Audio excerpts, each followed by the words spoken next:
Welcome back to the deep dive.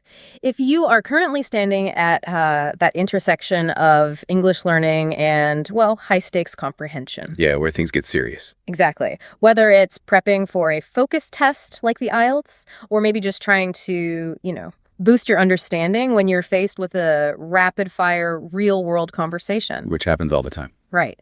Then this deep dive is pretty much custom built for you. We've gathered a really powerful stack of source material here. It outlines 10 essential skills and strategies. And these aren't just about ticking boxes on an exam. No, definitely not. They're designed to fundamentally upgrade your auditory fluency. Right. We're really moving beyond that basic idea of just, passive exposure. Listening to things in the background. Yeah, this is more like a strategic manual. It's for achieving genuine instant comprehension.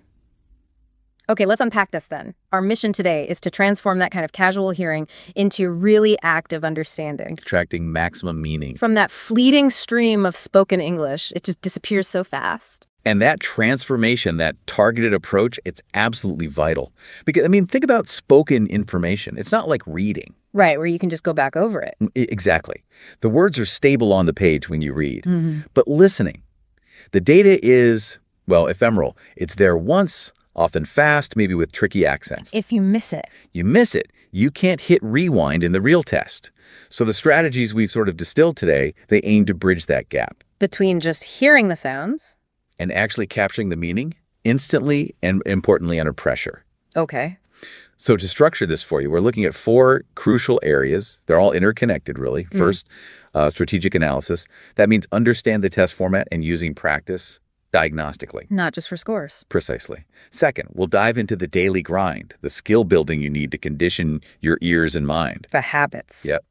Third, we get tactical, specific in-test tactics, focusing a lot on prediction and how to handle paraphrasing. That's a big one. Yeah. Always tricky. And finally, we'll touch on the mental game. Often overlooked, but it ties everything together. Okay, sounds like a solid plan. Let's start with that landscape then, right? So the foundation, as you said, understanding the battlefield. Our sources are really insistent on this. You absolutely must get familiar with the structure before you start hammering practice tests. Yeah, internalize it. It's not just knowing, how many questions there are. It's about prepping your brain for that specific rising curve of difficulty the IELTS listening test uses. And the test structure, it's quite clever, really. It's designed to mimic a kind of progression from simple, everyday chat. Like booking a room. Exactly. Right. All the way through to complex academic stuff. It's actually a pretty good measure of real-world English function when you think about it. Okay. What's fascinating here, I think, is that knowing the pattern, knowing there are these 4 distinct sections, it removes the surprise factor. And that helps you manage the increasing cognitive load. Cognitive load, meaning how much brain power it takes. Yeah, exactly. Think about the difference between the sections. Section 1. It's usually your simplest interaction. Maybe 2 people arranging a rental, booking something, getting directions, standard stuff. Standard stuff. Conversational language. The information is often logistical names, numbers, times, addresses. Your main job is capturing those specific details accurately. Okay, straightforward enough. Then section 2 steps up a bit. It's usually a monologue, like a talk about a local event, maybe a guided tour description, something like that. So one person speaking for longer. Right. The language might be a bit more formal, but you're still just following one speaker's main points or description. The focus is clear. But then you mentioned this rising curve. This is where I guess the surprise factor can be dangerous if you're not ready. The shift into section 3. Precisely. That's where the whole cognitive landscape changes quite dramatically. Section 3 often brings in 2 or sometimes 3 speakers. Ah, okay. Like students. Often students discussing a project, maybe debating different approaches, planning research. Now, you're not just tracking what is said, but who said it. And whether they agree or disagree. Exactly. That shift to multi-speaker conversation, it exponentially increases the challenge. You're juggling more information streams. Right. And then comes section 4, the final hurdle. This is usually a full-on academic monologue. Think university lecture snippet. Okay. Dense stuff. Dense stuff. Technical vocabulary, complex sentence structures, abstract ideas. Your brain has to switch gears instantly, from tracking maybe a casual planning discussion to analyzing complex academic content. Wow. Okay. So just knowing that pattern exists. It helps massively. Yeah. You remove the element of surprise. When you hear that introduction, you will now hear a conversation between 2 students. Your brain braces itself. It knows what's coming. Dialogue tracking, maybe some academic terms. Instead of being caught off guard by the sudden shift in density or the number of voices, Preparing your brain, getting it ready for that rising challenge, it really is half the battle won before the audio even starts playing. I get the pattern recognition part, that makes sense, but isn't that kind of standard test prep advice? If the real goal is fluency, why get so hung up on what feels like an artificial test format? Well, yes, it's artificial in a sense, but it's also predictive.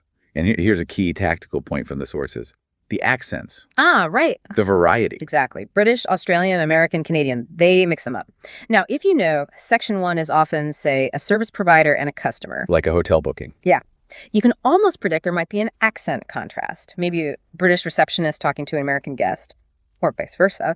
The test forces you to switch your auditory reference frame on the fly. Which is actually a really useful real-world skill. Totally. It's key for global communication. So mastering the format isn't just about the sections. It's about mastering these predictable variations in accent delivery and content density as you move through. Hashtag tag 1.2. Using practice tests as diagnostic tools. Tip 3. Okay, that focus on variation leads us neatly into the next strategy. Tip number 3 in our sources. Using those practice tests not just to get a score, but as a diagnostic tool, like a scalpel, you said. Yeah, Precisely. because we see it all the time, right? Learners just grinding through test after test, maybe getting burnt out. And not actually improving much. Exactly. That pure volume approach, it can even reinforce bad habits if you don't stop and figure out why you made the mistakes. You've absolutely nailed the core issue there. Inefficiency. Our sources really emphasize this. The diagnostic process has to go way beyond just checking the answer key. This is where you shift gears from, let's say, passive study to really critical, intense self-analysis. Okay, intense self-analysis. What does that actually look like in practice? Well, after you finish a practice test, you need to dedicate basically equal time, maybe even more, to dissecting the errors. Don't just mark it wrong, figure out why it was wrong. Okay. And it helps to categorize the failures. We can kind of break errors down into 3 main types, which makes it more actionable. Right. What are they? First, you've got what we could call acoustic errors. This is where the sound itself tripped you up. Maybe an unfamiliar accent, or someone speaking really fast, or even background noise in the recording. Like mishearing a number, maybe. 13 versus 30. Classic example. Or maybe an Australian speaker's vowel sound and a word like data just threw you off because you weren't expecting it. That's acoustic. Okay, makes sense. Second type. Second is lexical errors. Lexical meaning related to words. So you heard the word perfectly clearly. But you didn't know what it meant. Either didn't know the definition, or maybe you didn't recognize it as a synonym for a keyword that was in the question itself. This links heavily to paraphrasing, which we'll definitely get into more detail on later. Right. Vocabulary gaps or synonym trouble. Okay. And the third. The third category is concentration or tracking errors. This is where you basically just lost your place. Mind wandered off. Could be. Or maybe you got confused, especially in section 3 with multiple speakers trying to follow who's saying what. Or maybe in section 4, the lecture part, the content just got really dense and you couldn't keep up. You missed the transition or the key point. That categorization is really helpful. Acoustic, lexical, concentration. But how does a learner practically do this intense self-analysis? Sounds like quite a bit of work after already doing the test. It is intensive, yeah, but honestly, it saves potentially weeks of just unfocused, generalized practice later. The single most effective step here, according to the sources, is targeted transcription. Transcription, you mean writing out what was said? Exactly, for the specific section where you missed the answer. Listen to that audio segment maybe 5-6 times. Try to write down exactly what you hear. Then, if you still can't get it, look at the official transcript if you have one. And compare what you thought you heard versus the reality. Precisely. This forces you to pinpoint the exact sound or word or phrase that caused the confusion. Did you mishear a P for a B? Did you not know that specific idiom? Was it the speed? So it's very specific feedback. Very specific. And then you look for patterns. If you consistently miss questions involving numbers, for example, your focused practice for the next week isn't just listen to more English.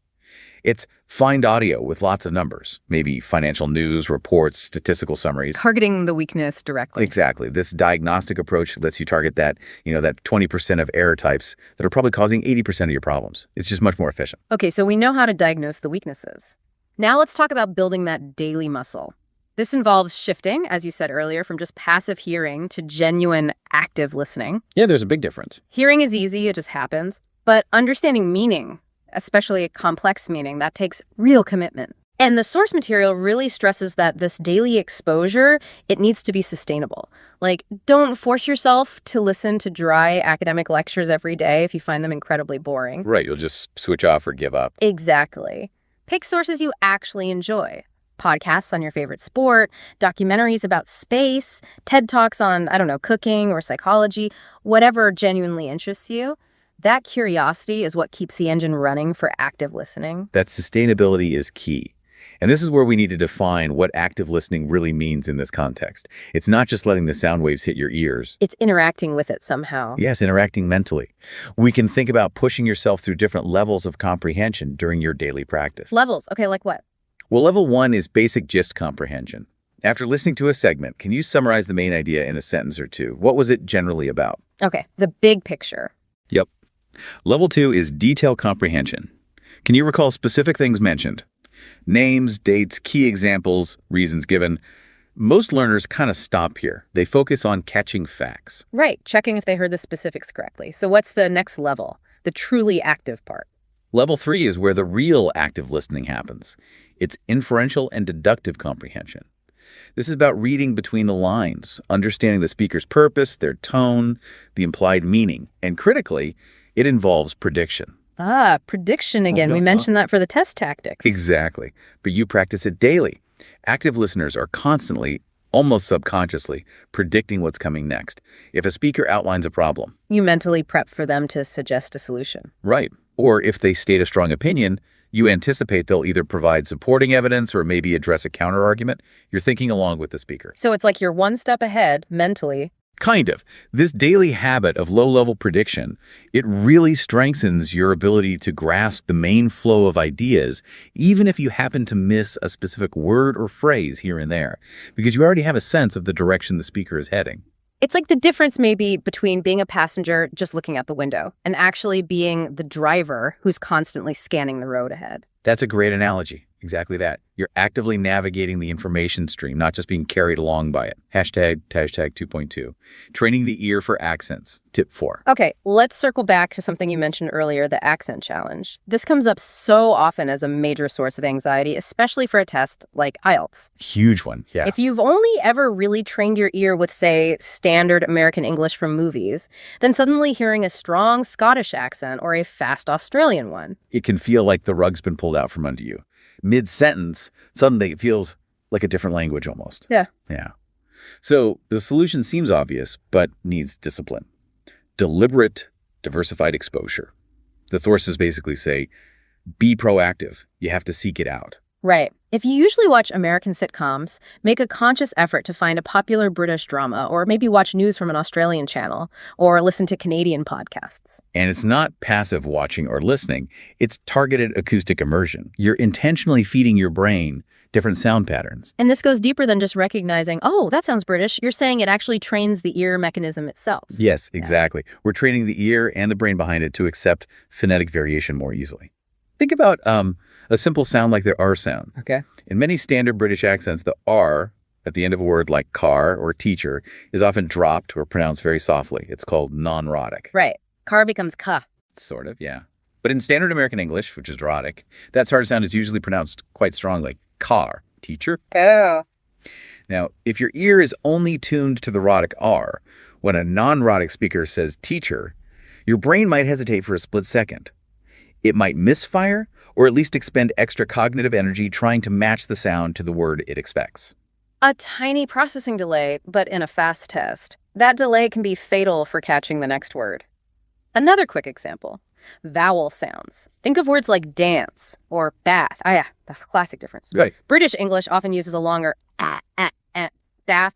American English typically uses a shorter sound, bath. Again, neither is right or wrong, they're just different. So exposing yourself to lots of British TV shows or Australian YouTubers actually trains your ear to just accept these shifts automatically, like turning off an internal alarm bell that rings when something sounds different. That's a perfect way to put it. You move past your inherent bias towards the accent you learn first, or the one you hear most often.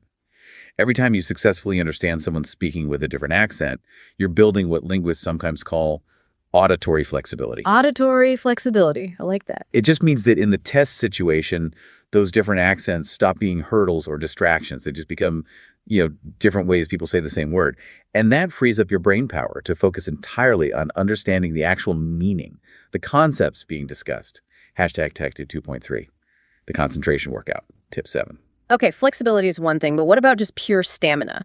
The listening test demands around 30 minutes of pretty much uninterrupted high-level focus. Yeah, that's a long time to maintain peak concentration. Definitely. And losing focus for even, say, 10 or 15 seconds can mean you miss multiple answers, especially because you don't control the pace, so the recording just keeps going, moving you between question blocks, whether you're ready or not. It's relentless in that sense. So the source material talks about concentration like it's a muscle. It needs a workout.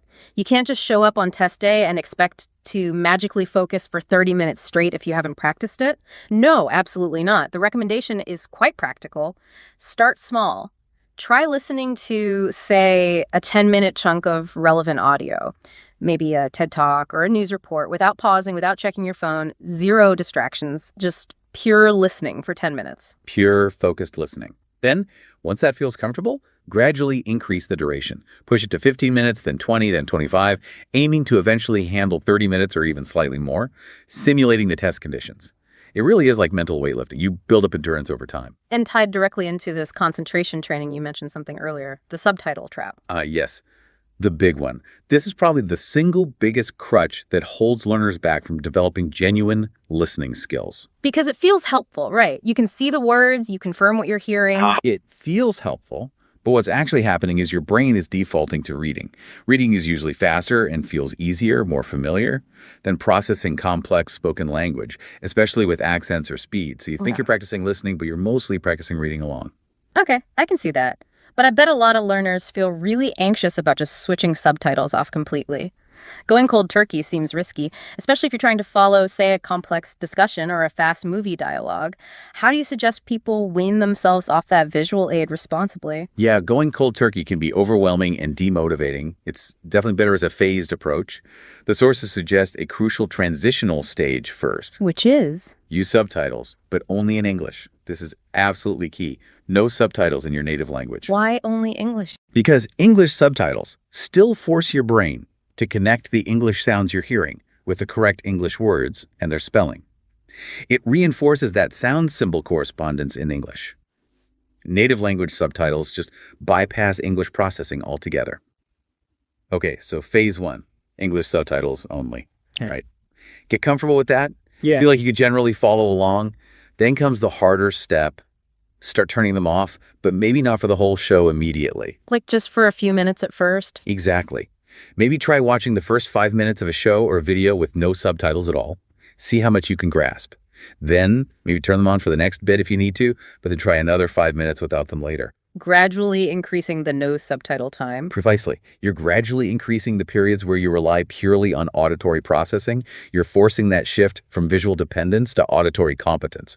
Your ultimate goal has to be handling a full 30-minute stretch of challenging English audio without needing that visual safety net. And the confidence boost when you realize you can do that must be huge going into the test. Massive. Knowing your ears alone are reliable is incredibly empowering. Hashtag tag 2.4. Vocabulary acquisition in context. Tip 8. All right, another potential roadblock, even if you're concentrating hard and your ear is tuned to accents, is simply not knowing enough words. Or maybe knowing the word but not recognizing it quickly enough. Yeah, a vocabulary gap can definitely derail you. You might hear a crucial word perfectly clearly, but if your brain takes, say, 2 or 3 seconds to dredge up the meaning from memory. The audio has already moved on 2 sentences. Exactly. You've missed the next piece of vital information while you were busy processing the last one. It's all about recognition speed. So how do we build that speedy recognition? It's not just about memorizing long lists of words from a textbook, is it? No, definitely not. Our sources are very strong on this. You absolutely must learn new words in context. This is fundamental for building the kind of neural pathways you need for instant recall under pressure. Okay, in context. What does that mean practically? Instead of just word definition, instead of just writing down, say, accommodation, a place to live or stay, you should record it within a meaningful sentence or phrase, ideally one you heard or one you create that's relevant to you. Like finding suitable accommodation near the university can be tricky. Perfect. Or I need to confirm the price of the accommodation before I book the flights. You're creating a little mental scene or structure around the word. So the method is about embedding the word in a network of meaning, not just isolating it. Precisely. Contextual learning creates much stronger, faster associations. When you hear accommodation in the test, your brain doesn't just go to a dictionary definition, it accesses that whole network, making recall much quicker. And for IELTS specifically, are there particular types of vocabulary we should focus on learning in context? Yes, definitely. You need to focus on high-frequency vocabulary, of course, but pay special attention to words commonly used in academic settings or logistical discussions, as those feature heavily in sections 3 and 4, and even section 1 sometimes. Like words for. Think about words for classifying or analyzing information. Words like quantify, categorize, derive, assess, implications. Or words used in discussions and debates, dispute, contention, rebuttal, consensus, furthermore. Or words related to planning and organization timeline, schedule, logistics, resources, feasibility. Okay, so academic and organizational language is key. It is.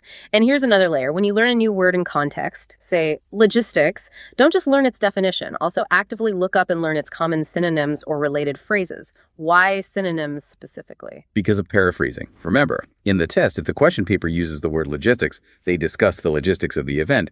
The audio recording is highly likely to use different wording.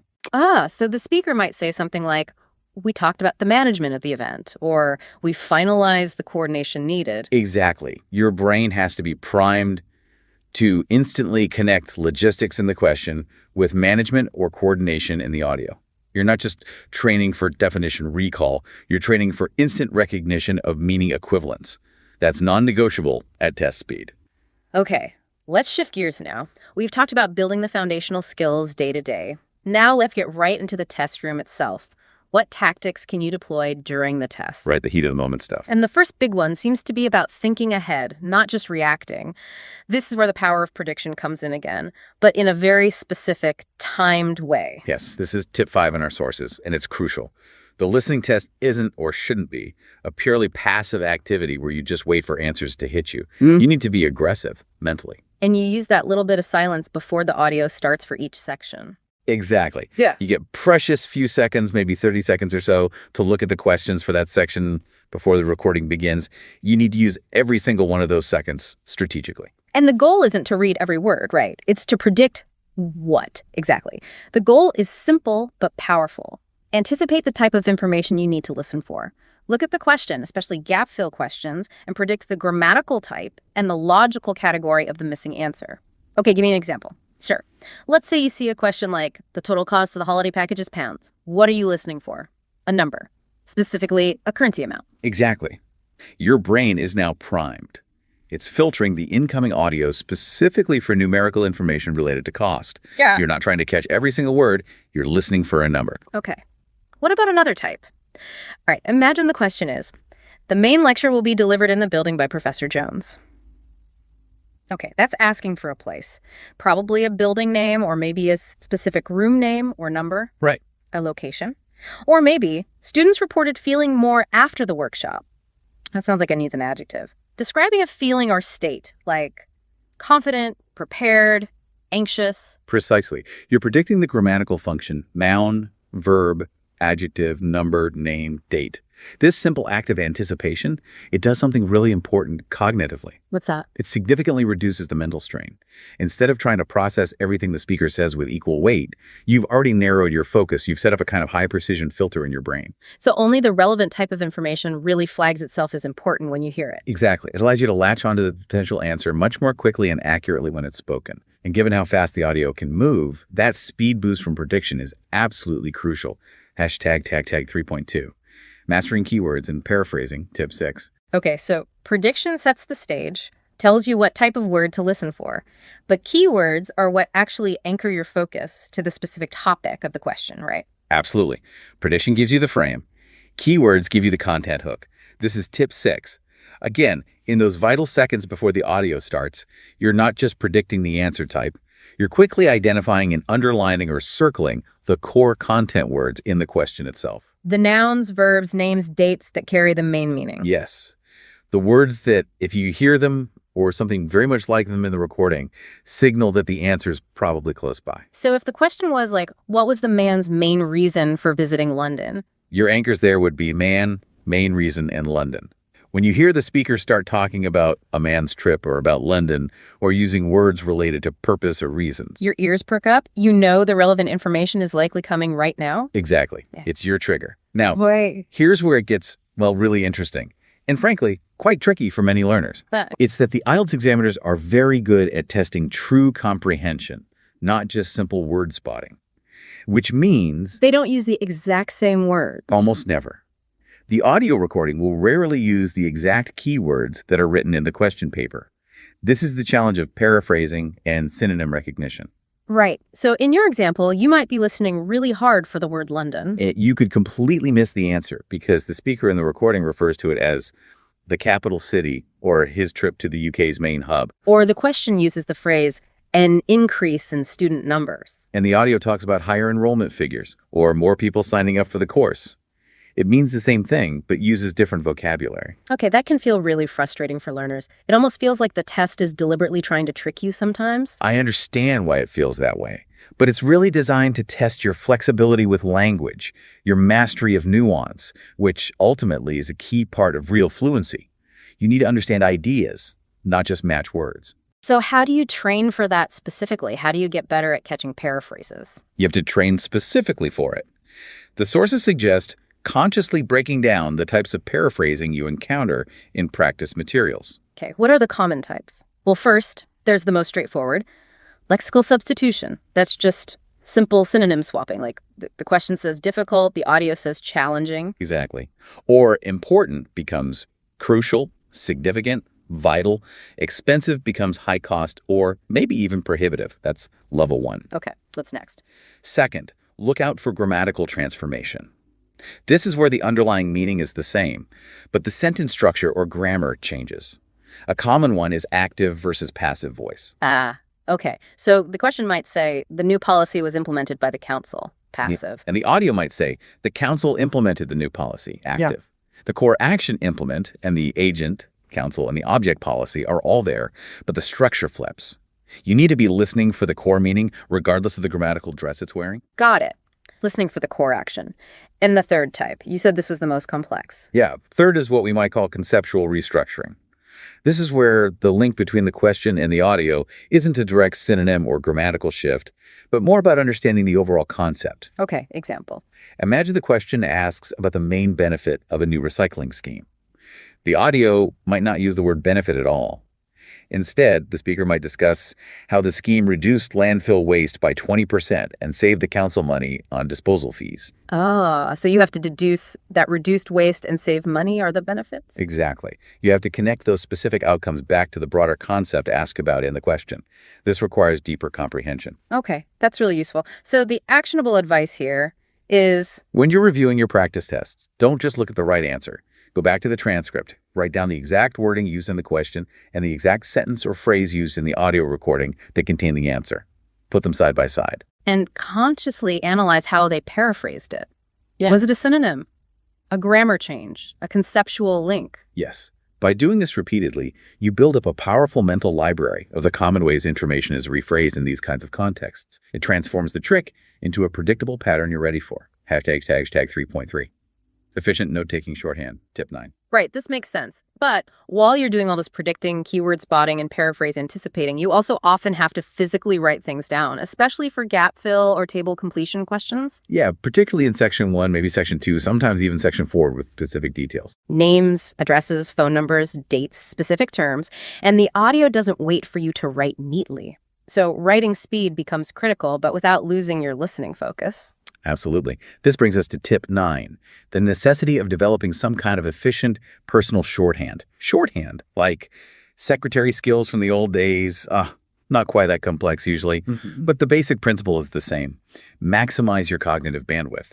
Writing out full words like information or appointment or Wednesday takes way too much time and, crucially, too much mental focus away from listening to the next thing being said. So shorthand is about capturing the essential details in the quickest, most abbreviated form possible. Exactly. We're talking about using common abbreviations that everyone knows, like maybe info for information, apt for appointment. Using symbols like the ampersand and for and, maybe wumme for with, wuff for without. Using numbers where possible. So instead of writing because, use BC or cause instead of number. Maybe the hash symbol, hashtag, perfect, or maybe just no. For dates and times, use numerals. On 15th, 3 p.m. for quantities or frequencies. 2x for twice a week. Okay, so standard abbreviations, plus maybe some personal ones you develop yourself. Like I saw an example, BKGRM2N could mean booking a room for 2 nights. Exactly. Or MTG-TMRW 3 p.m. for meeting tomorrow at 3 p.m. It needs to be quick and intuitive for you. But isn't there a risk here? If your shorthand is too quick or too messy or too personal, you might not be able to read it properly yourself later when you have those 10 minutes at the end to transfer your answers to the official answer sheet. That's a totally valid concern. You could end up making a silly spelling mistake or writing the wrong number just because you couldn't decipher your own scribbles. That seems like an unnecessary error. It is a risk, and that's why the shorthand needs to be reasonably clean and, above all, consistent. You have to practice it so you know what your own symbols mean reliably. It needs to be legible enough to you for that transfer process. So it's a trade-off. It's a necessary trade-off, I'd argue. You sacrifice maybe perfect legibility in the moment of intense listening in order to preserve your focus on the incoming audio stream. You accept that slight risk of misinterpretation during transfer because that risk is probably far less damaging overall than completely missing the next 1 or 2 questions because you were too busy writing out the previous answer in full. Okay, that makes sense. Preserve focus first. So the tip is, develop a system, use standard things where possible, add personal shortcuts, and practice it until it's automatic and readable enough for transfer. Exactly. Practice your shorthand as much as you practice your listening. All right, we've covered a lot of ground. We've talked format, daily skill building, in-test tactics like prediction and keywords and shorthand. Now we arrive at that 4th pillar you mentioned right at the start, the mental game. Yes, tip 10 in the sources, and arguably the one that underpins everything else. Because none of these brilliant strategies matter much if, on the day, panic just completely takes over. Stress in that kind of high-pressure test environment, it feels like a guaranteed way to just freeze up and miss even easy questions you'd normally get right. Absolutely. This is where all that preparation meets performance psychology. We really have to dedicate some serious thought to tactical emotional management during the test itself, because a panic cycle is incredibly vicious and common. What do you mean by the panic cycle? It goes like this. You miss one answer, maybe it was a name you didn't catch or a number that went by too fast. Immediately, your brain latches onto that error. Oh no, I missed it. I don't know what it was. Exactly. That internal monologue starts. I missed it. How could I miss that? I'm probably failing now. What if I missed the next one too? That internal noise, that fixation on the past mistake, consumes the cognitive resources, the attention, the working memory that you desperately need to process the current audio input for the next question. And so you inevitably miss the next question too. Guaranteed. You miss the next one, maybe the one after that, all because you couldn't let go of the first mistake. It spirals.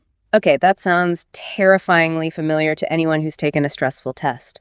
So what is the antidote? What's the recovery rule? How do you break out of that fixation loop instantly? The recovery rule has to be absolute and immediate. If you realize you've missed an answer, you cut your losses instantly. Mentally, you give yourself maybe 1-2 seconds max to acknowledge the gap. Okay, missed that one. And then you immediately force your focus onto identifying the keywords and predicting the answer type for the very next question on the paper. No dwelling, no trying to replay the audio in your head, no trying to guess the missed answer right then. None of that. That time is gone. It's a sunk cost. Trying to retrieve it will only cost you more points down the line. Your only job is to be 100% ready for the next piece of information. That takes serious mental discipline, though, especially when you're feeling stressed. It does. And the source material actually suggests practicing some quick, actionable reset techniques you can use silently during the test if you feel panic rising. Because the test is non-stop, you need a way to re-anchor yourself very quickly. Like what kind of techniques? One simple one is described as the 5-second reset. If you feel overwhelmed or realize you've missed something, consciously take one deep, slow, controlled breath in through the nose, out through the mouth. And as you do that, focus all your attention for just those few seconds on something purely physical, purely tactile. Like the feeling of the pencil in your hand. Exactly. Yeah. Or the texture of the paper under your fingers, or the feeling of your feet on the floor. Just for 5 seconds, shift your entire focus from the internal panic spiral to an external neutral sensation. It can be surprisingly effective at just breaking that mental loop and allowing you to refocus on the task ahead. Okay, a quick grounding technique. It sounds like this is about training yourself not just to be knowledgeable about English, but to be mentally resilient. It is absolutely about resilience. And that resilience, that mental discipline, it's also the ultimate source of genuine confidence in the test room. Confidence isn't just something you have or don't have. No way. Confidence particularly in a test situation, isn't some innate personality trait you're born with.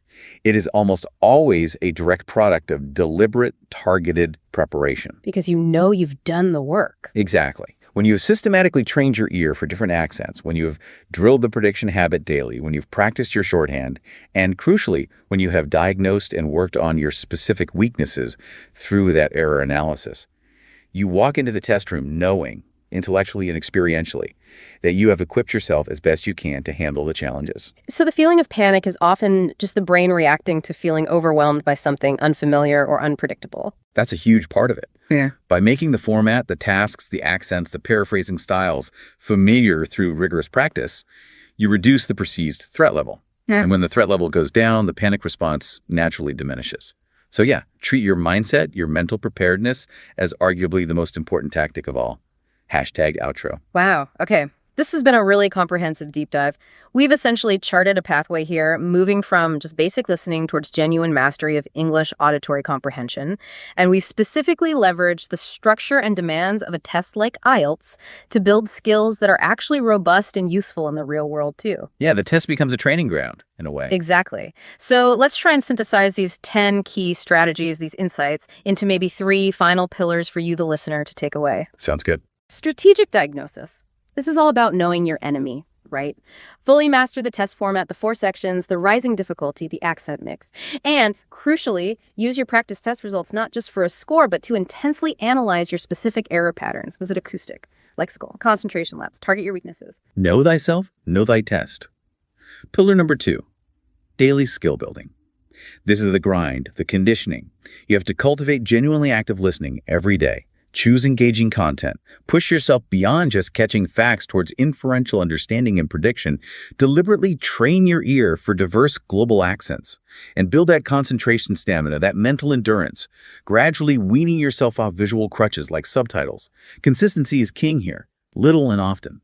And the third pillar, in-test tactical mastery. This is about performing under pressure. Always use those precious seconds before the audio starts for prediction. Prime your brain for the answer type. Relentlessly train your ability to spot paraphrasing and recognize synonyms instantly. Expect them. And develop and practice a clean, efficient system of shorthand to capture those logistical details without losing focus. Be strategic in the moment. Exactly. And the point is, if you work on these 3 pillars, you're not just becoming someone who can pass a test. You're fundamentally becoming a more agile, a more nuanced, and more confident communicator in any English-speaking environment you find yourself in. Which is the real goal, isn't it? Beyond the certificate. Now, this whole discussion, especially about accents, it actually raises an interesting final question for you, the listener, to maybe explore on your own. Okay. Well, we've established that the IELTS test deliberately uses diverse global accents, British, American, Australian, Canadian, precisely to check if you're ready for real-world communication, right? Yeah, it makes sense.